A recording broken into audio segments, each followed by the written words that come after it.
I'm Margaret Lowe. I'm the president of Atlantic Live, and I'm delighted to welcome you to this Atlantic Exchange about the future of work. Thank you all for making your way here in the cold and the rain, and for skipping Game 2, or at least the first part of Game 2 of the Chicago Cubs. I promise you we will keep track of the score tonight and let you know what's happening. At this moment, we are at the top of the second. Cubs leading the Indians 1-0. So I just wanted to make friends, which is why I shared that score with you. I actually am delighted to see some familiar faces from our Future of Work Summit this morning. We're going to continue that conversation this evening. We talked about everything from robots to the sharing economy to how we work, where we work, and when we work. Tonight, we're going to focus on job hunting and the power of technology to connect job seekers to work. Before we get rolling, it's my great pleasure to thank Shinola for making this Future of Work Summit and this evening gathering possible. And I want to welcome Michael Fallman of Shinola here to say a few words. Michael.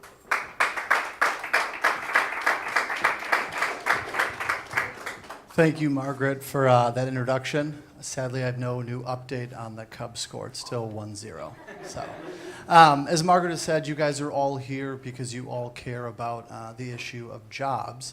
And if we look at America and how it's changed, the landscape's changed. Automation, machines, robots have changed, and jobs have either gone overseas or been lost. And as Margaret said, I work at Shinola, and we're a company based out of Detroit that builds and manufactures stuff in Detroit. The artisans that we employ build beautiful watches, bicycles, leather goods, and we're also venturing into different things like audio. Part of the reason I was hired on 2 months ago, and what I'm going to be doing, is hopefully bringing a factory to the south side of Chicago. So as you look at communities, you can applause to that. If you look at communities across the nation, the jobs landscape has changed, but how do we as a country, but also on the company level, address that? And we're going to be looking to open up a factory here on the south side where there is a need for jobs, and doubling down on those efforts. So it's an important thing to be about. Shinola very much loves being a part of this conversation that Atlantic is leading, and we're interested to hear what's going on here. So whether it's employers or different groups, whether it's Skill Scout or Shiftgig, how we all address this new issue of creating jobs. So we're very much proud to be a part of it. And afterwards, we have hosted a reception. So if you didn't get your fill of drinks and food, just right up the street is a store where we have all those beautiful products on display.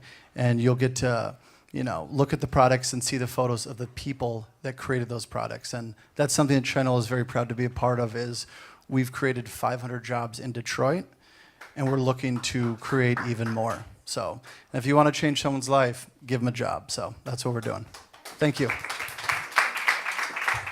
Thank you, Michael. One quick note before we begin. Please silence your cell phones, but keep them close so you can tweet. We are on Twitter for this conversation at Atlantic_live. Use the hashtag FutureWork2016. And with that, let's get rolling. Let me introduce our guests. Abby Cheesman is the co-founder and chief operating officer at Skill Scout, a company that uses video to help employers tell the story of the jobs they need filled and the skills needed to do those jobs. Hi, Abby.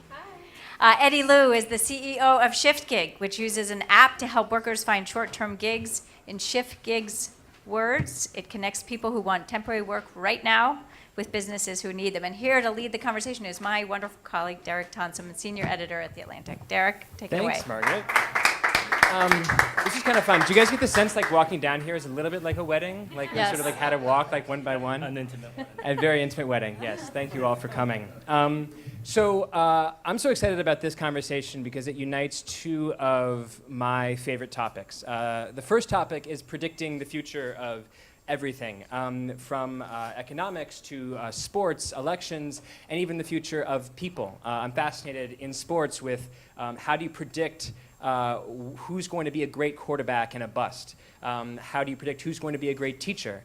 And we have here someone who spent a lot of time thinking about how do you predict who's going to be a great manufacturing worker. The second thing that I'm so fascinated about in macroeconomics is the atomization of the workforce. This idea that over the last 60 years we've gone from manufacturing-based, union-heavy workforce to a workforce in which many people have to define for themselves what they do, sometimes cobble together a career from parts rather than have that career simply be top-down. And Eddie has thought a lot about that. Before we delve into these two fascinations of mine, I would love for each of you to give brief histories, emphasis on brief histories of your company with a particular focus on why you started it, what question you were answering. Okay, I will start. So Skill Scout was born out of the idea of being able to more meaningfully connect people to employment, particularly people who don't look good on a resume, people who are skilled but may not have the educational experience or credentials that make them look great. And so my co-founder, Elena Valentine, and I were working at an innovation firm, and we had the opportunity to produce behind-the-scenes job videos. And so we quit our nice consulting jobs and started Skill Scout. Great, thank you. So Shiftgig started 4.5 years ago and as a website to help hourly workers connect for better employment. It was a web business. We focused on full-time and part-time jobs. And then 2.5 years ago, we actually made a pivot. And it was a free website for the first 2.5 years, and then we had to make some money. And when we started talking to our clients and our workers, we decided to pivot to a mobile marketplace that connects hourly workers to businesses for short-term gigs. And we've kind of taken off in the past 2.5 years.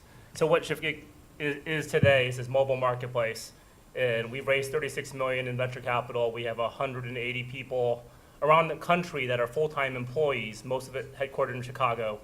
And we have about 10,000 hourly workers across the country in 1,200 businesses, and then they pick up shifts on a part-time, short-term basis. Abby, first, what I find so fascinating about your company is that we were talking about how so much hiring essentially is people trying to find approximations of future skill. So that, for example, they say, well, I can't know how smart you are, but I see that you graduated from the University of Chicago. I don't know for sure how good your skills are, but I do see a recommendation letter from a US representative. And what you guys are essentially doing is acknowledging that these proxies fail a lot. They're both positive and negative failures. Sometimes they demonstrate talent that doesn't exist, and sometimes they underplay talent that's actually there. So take us a little bit deeper into thinking about how exactly your company shows potential employers exactly how talented these potential employees are. Yeah, so the easiest way to explain it is providing a work sample. And so we like to think of Skill Scout as experiential hiring. So how can we help the company experience the candidate and the candidate experience the job? And a work sample it's one of the highest validity selection methods. So it's a good predictor of what somebody's going to do if you give them a small sample of the job. So instead of a resume, what does that really test? Your writing skills. How well can you fit the algorithm and make the keyword searches work in your favor? We're doing things like, in manufacturing, it's important to be able to read a blueprint. And so we'll show somebody a blueprint and say, how many bends are in this piece, and how do you know that? And that really quick question filters out a lot of candidates who are not qualified for the position. But it doesn't matter if they know that because they worked on a CNC machine in their high school. If they've done it as a job, if they can do that sample of work, then it's a good approximation for whether they're going to be able to do the real work. So tangibility, I think, is the big thing about work samples. And it's interesting, before we get to Eddie, because I was talking to someone in the audience who I won't point out who's an actor. And I used to act before I started writing for The Atlantic. And in theater, you have auditions. And an audition is precisely this. No one says, oh, well, you went to Northwestern. I heard they had a good theater program, so you should probably play Othello. They say, no, like we have a side, and you can read the side, and we have this stand-in who's going to read Iago. And if you're terrible, then you're not going to get the job. And if you're wonderful, then you get a call back, and you'll read with an even better Iago. And so it's interesting because obviously it's much easier to have auditions and sides, which is essentially the theater lingo for a work sample. example, a piece of paper in which you read the script. It's much easier to have these in some industries like theater. Harder to do, though, in manufacturing. Do you find that it is difficult to sort of get both sides, both the workers and the potential hirers, hard to get them to see that they can do what are essentially auditions when they're not familiar with them to begin with? Yeah, there are two industries that are doing it well, and that's one, you talked about acting, and then the development world. So code challenges have been around for a long time. We're super inspired by that. No, it's not hard to get the companies to see that, because we ask them, what's the first thing you're going to have this person do when they come into work on their first day? And they'll say, I'm going to teach them how to use a precision measurement tool, and I'm going to have them read through a blueprint. And so we say, okay, let's take those two things and through technology make it available to them as a first touch point in their application, and enable that candidate to do that in a virtual way before they're even hired for the position. It's great. Eddie, tell us the sort of people who use your service, because I think a lot of people who think of gig work and of sort of digital clearinghouses for gig work, the first words that come to mind are things like Uber and Lyft, which actually happen to be very male-heavy on the worker side. How does your company compare? Well, I'll go to demographics as part B of the answer, but in general, we fill a lot of hourly positions that aren't drivers. So we don't do anything driver related, and we focus in the food service, hotel, so hospitality industry, the retail vertical, and recently the logistics vertical, and the experiential marketing and event vertical, so brand ambassadors and street teams. And we have about 50 types of positions, and it's all, for the most part, non-degree work. If you show up, you have a good attitude, you work as part of a team, and you're good in front of a client, you're probably going to be successful. But our demographics is kind of what you alluded to. It's a little bit unique in that we're mostly female. It's about 66% female, about 1/3 male. And I think it's because it's connecting an hourly worker with a business. And I think our demographics feel more comfortable if they're working a Cubs World Series event, and we have people going to the Cubs game soon, or if they go to a concert, or if they go to Goldman Sachs or Bank of America, or if they go to a Walmart or a Macy's.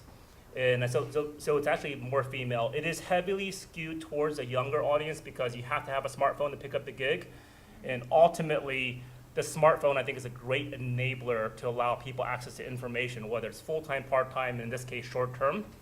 And so it's skewed a little bit towards a younger age because everybody younger has a smartphone. But we work with all ages.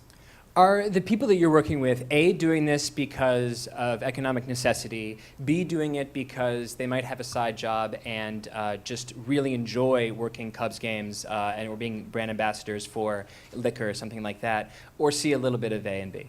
Yeah, so I was going to say yes and yes, so the answer would be C.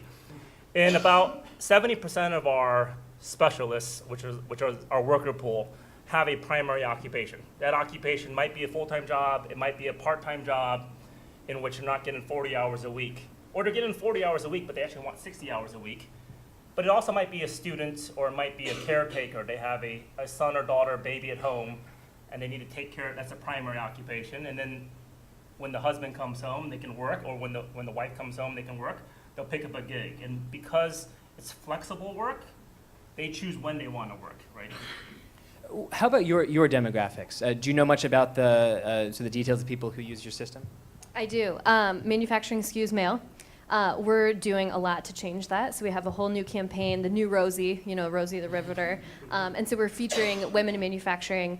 It skews young, and that's a good thing in terms of the generational gap in the industry. So yes, it skews male and it skews young.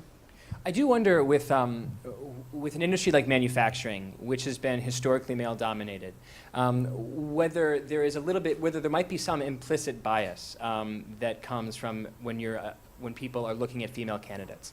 There was one of the sort of famous studies on this question was about concert violinists, concert string players, and I think it was a Harvard University professor who had the clever idea to say, well, if 75% of the string players at all of these different orchestras, all these different symphony orchestras, are male, and we have reason to think that women have more parity when it comes to actual talent, maybe we should have blind auditions so that the people who are assessing can't see whether the person playing violin or cello is male or female. And when they had blind auditions, the share of women who were actually hired into the symphony orchestra doubled, which leads to the disquieting notion that there are times when knowing too much about a certain candidate can bias you for or against them.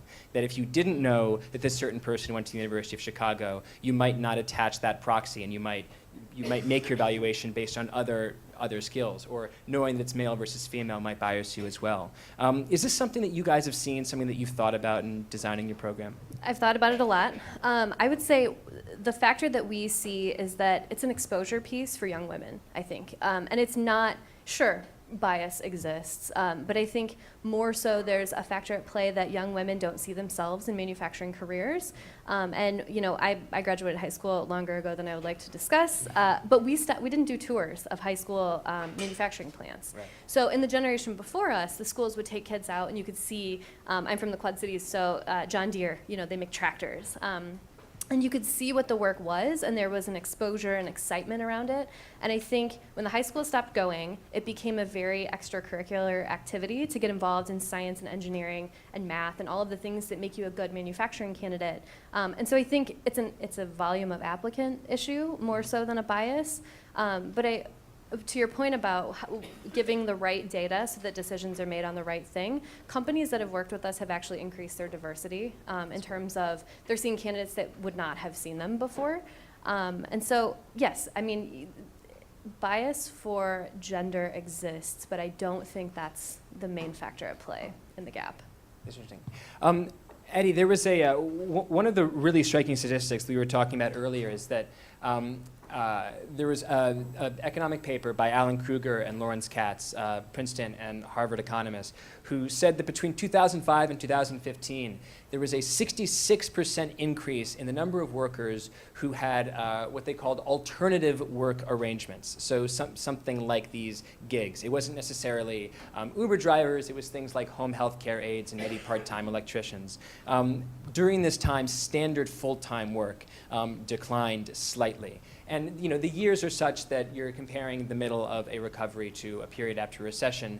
But that being said, do you think that this is a future that is going to accelerate, a future where people, for both economic necessity and personal choice reasons, are working more gigs than full-time jobs?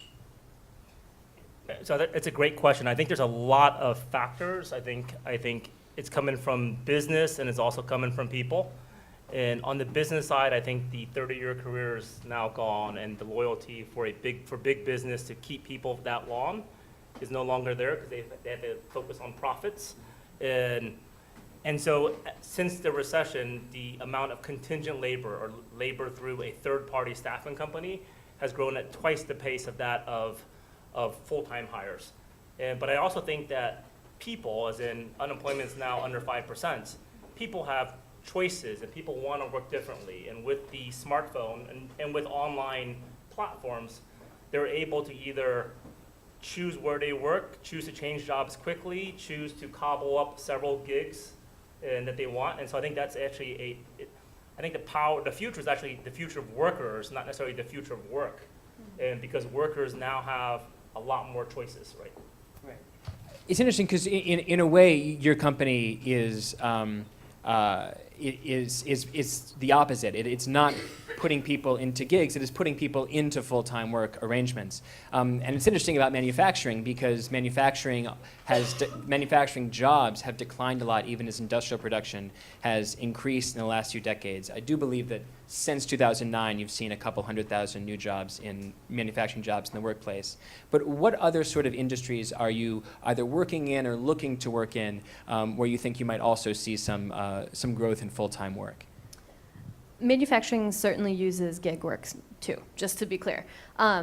We do focus on permanent full-time hires, and manufacturing is a big industry, logistics and healthcare.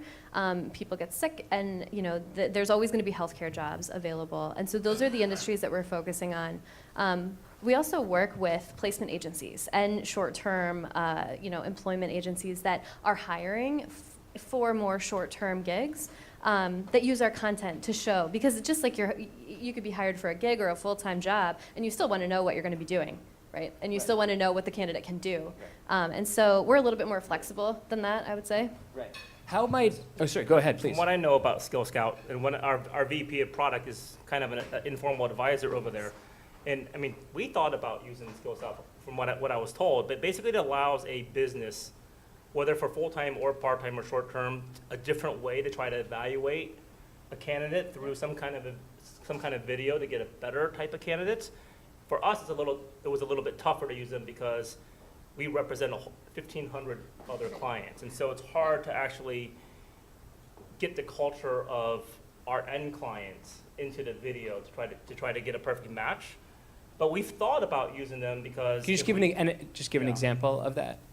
An example would be Wrigley Field may want one type of worker, and White Sox, U.S. Cellular might want a slightly different kind of worker because it's two different businesses, right? Or if we have two retail companies or two hotels, and a 5-star hotel like Lowe's or I think the Trump Hotel actually is one of our hotels, a boutique versus a small mass hotel would want two different kinds of housekeepers, two different kinds of bartenders. So it's a little, and for us, we're trying to bring on bartenders and housekeepers, and so I think their tool actually just brings on a higher quality worker. If you can actually watch a worker on video, whether it's full-time, part-time, or short-term, you probably can get a lot of information gleaned from that you couldn't via 2D resume. Right. What are some of the ways that your company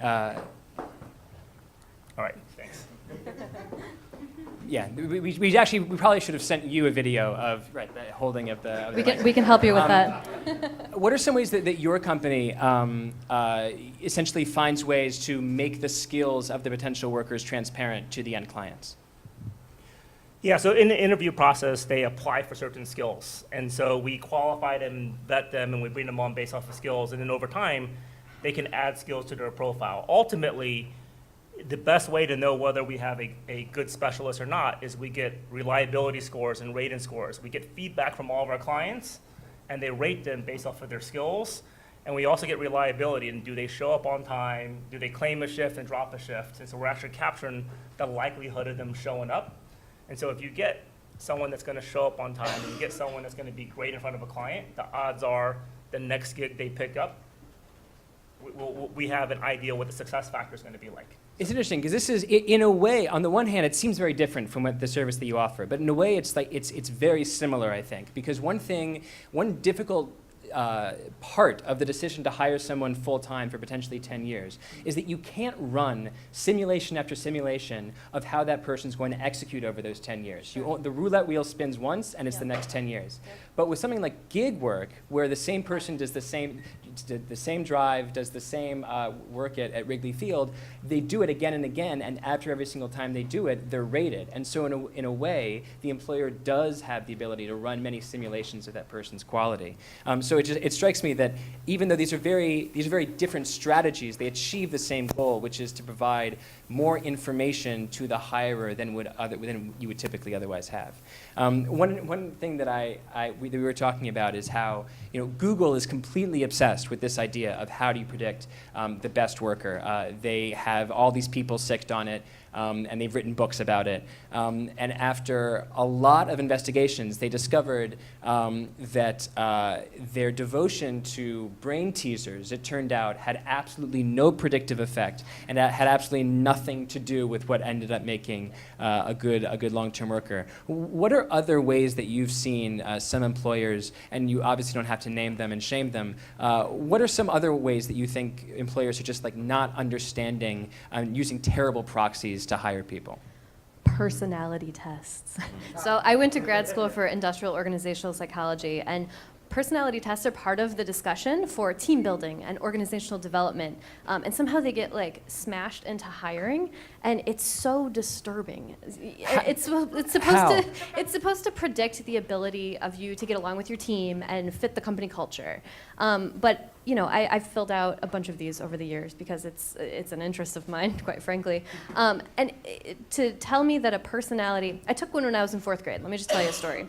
And it said, you are going to be a great public transportation operator when you grow up. So, cool. So there were a few things wrong with that. I lived in Iowa, right? And so there's not a huge public transportation infrastructure. And it's just so far removed from like the day-to-day work, the thing that you're doing, that I think they're misused and abused. I love the MMPI. Like, I love all of those tests, but not as a selection tool. And I think companies, they're like, more data, we need more data about people, so let's find out what their personality's like. And you take it, and like, I'm an ENTJ one day, and I'm an INTP. Like, right. I'm different depending on the day, and I think that's so true. And just having empathy for the candidate about like, is this really being used?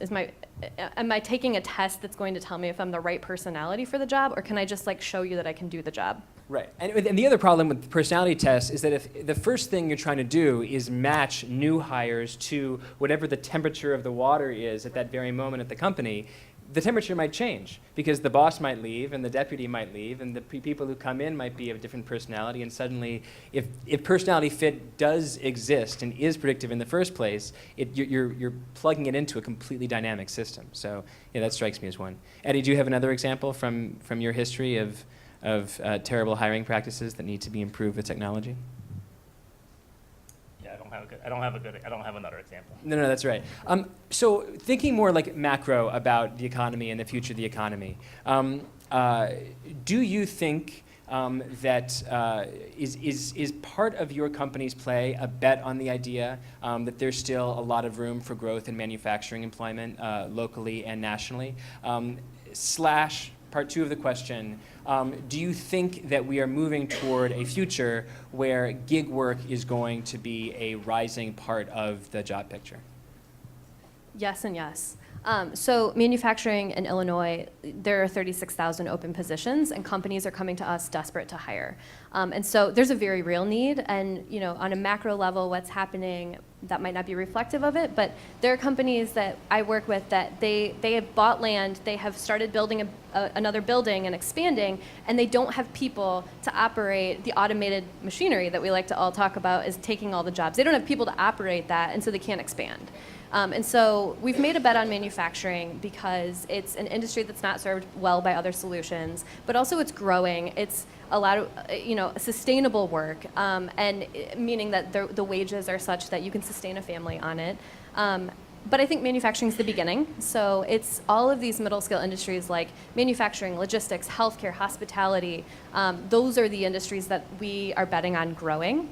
And then what was the second part of your question that I already said yes to? It was a version of the question that I'd asked Eddie, and that he can chime in as well. But the degree to which you think that gig work, part-time work, alternative arrangements are going to be an accelerating part of the future of work. I think gig work is a very interesting trend, and I think it will continue. I think we will see, when you think about the nature of work, it's like, how do we contribute? Like, work to me is how people contribute to society and contribute to the world, and that can look like a lot of different things. And I think gig work is going to be a big part of the landscape. Eddie, did you have a final word to chime in on the future of work, full-time versus gig? And I think the combination of the way workers want to work, so millennials want to work differently, and they want to be flexible, they want to work on their own time, and is one major driver. And the fact is, baby boomers are retiring at 250,000 every month, and so there's a shift in terms of generational workforces, coupled with technology, which gives access to these workforces, and then just general trends in our economy, whether it's because of Obamacare, whether because of overtime laws, or whether because we have minimum wage rates increased in a lot of big cities.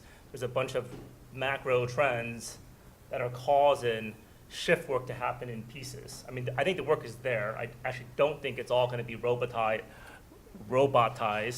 and some of it will, and then people will shift into other kinds of roles. That's happened. People thought manufacturing jobs was going to go overseas 25 years ago, and we would have no more jobs in the U.S. But the reality is unemployment's down under 5%, so there's plenty of jobs. It's just shifted over time. It's great. We have some time for questions from the audience in case anyone would like to ask. We'll go here first, and then, no, we'll go there first because she's on the corner, and then you'll be second. I have a very commanding voice. Oh, no, you'll be first. No, I just, first of all, Thank you. First of all, congratulations and thank you for what you're doing.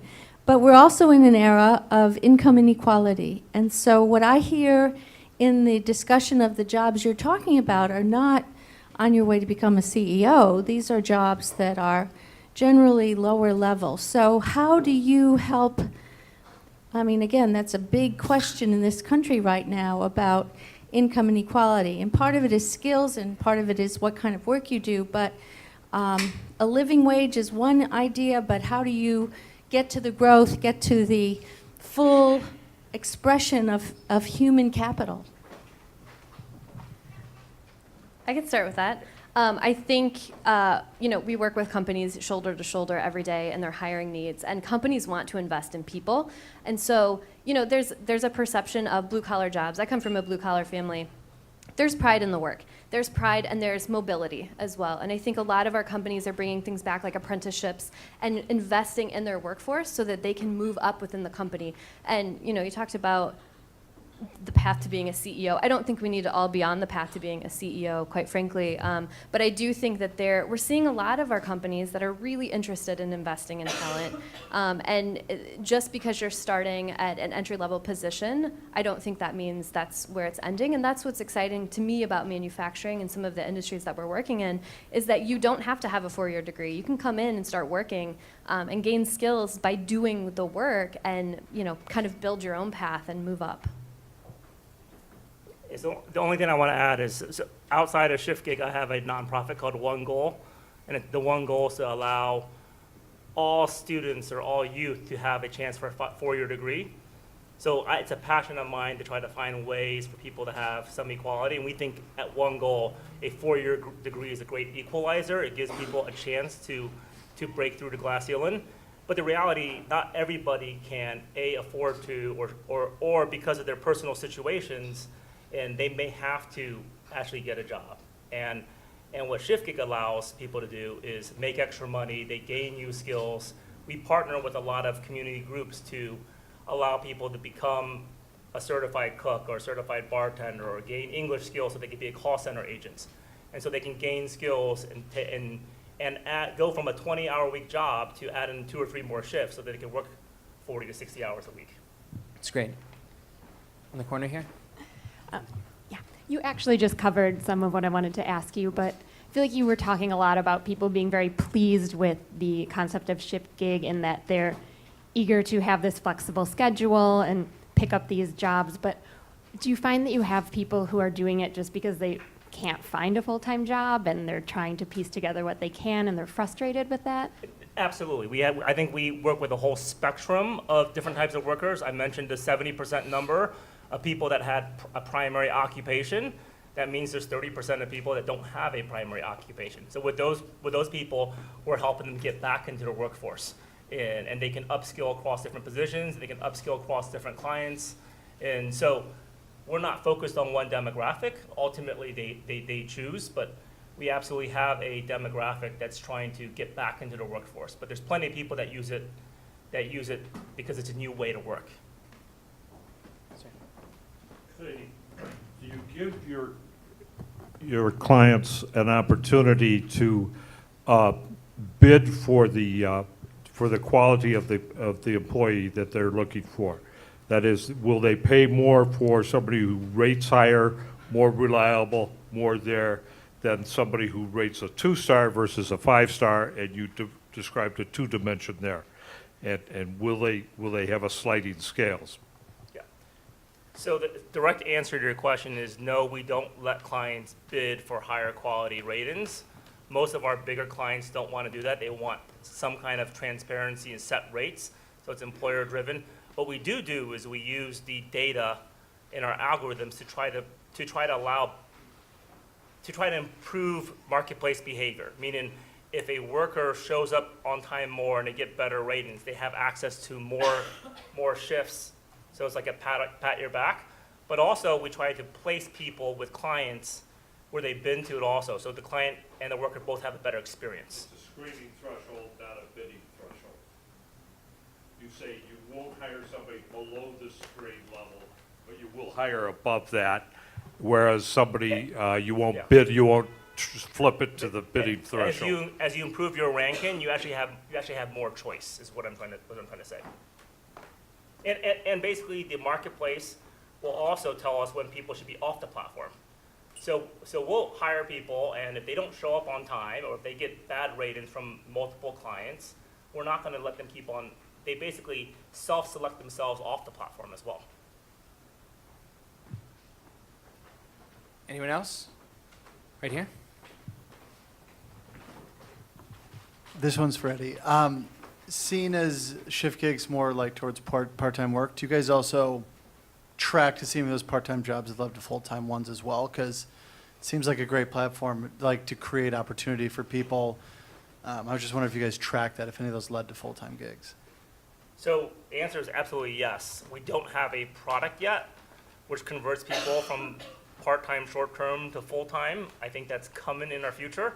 And I think that will be very powerful as a way to get as another reason why workers want to come on a platform. We're also hearing from our clients that they want some of our workers full-time. And so the combination, we have clients that are honest and will tell us, hey, we want this worker, and they pay a conversion fee. And we have clients that will just take workers, and eventually the worker will tell us, hey, we joined this client, and we got to go speak to our client. So that both of it happens, and I think we'll productize it in 2017. Right here? Oh, thank you. So my question is really for our other person, not the Shiftgig person, but it has to do with the screening process, right? Screening there's a lot of people who believe that hiring is broken in the United States, right? And it's not just because people don't really know how to match on skills, but because if you're using a computer to say, can you check this box as saying you've done this, or that you've worded it properly, and that all of the automation that is screening, which takes a fraction of a second, versus viewing a video, right? You're sort of excluding yourself from a huge marketplace.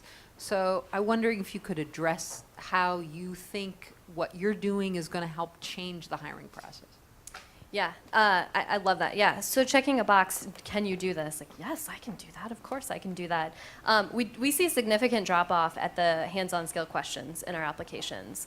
And when that first was happening, I was very concerned. Like, is this a technology issue? What's going on here? So we called a whole bunch of candidates who had dropped off at that question and said, hey, what happened when you got to the blueprint? They said, oh, I don't know how to read a blueprint. And so one of the things that we're building into our application is the ability to say, I don't know this yet, and framing it in a positive way so that we're still building that database of people who are interested in these types of jobs and eventually connecting them to the training that will get them there. But to your question about screening, I think, there are automated ways that we can review video submissions in a checklist kind of format. And right now, our team, we're a startup, so we are hacking it and making the value come out and figuring out what that needs to be. But right now, our team can review and say, they're hitting off on these 3 things for the submissions. We can also do like a transcription of a video to make it very easy to look through so that you're not watching 20, 30-second clips. But what the video and what the hands-on skill questions do is narrow the funnel in a significant way. So we have one client who he would post on Craigslist for a quality engineer and get 100 postings and say, everybody can send a resume and it's one click of a button. And he reduced his applications to 35. Out of the 35, 17 were good. Out of the 17, he interviewed 10. Out of the 10, he hired 3. And so it's really narrowing that funnel so you're not dealing with volume. Because I think hiring a lot of times, because we're using easy proxies and because it's so easy to just say, here's my resume, there's no real connection. And so if we see a reduced number of applicants, that's a good thing. Great. That was a Thank long you for the answer. question. Thank you for the answer. That's all we have time for today. The Cubs are up 2-0. Thank you all. Go Cubs!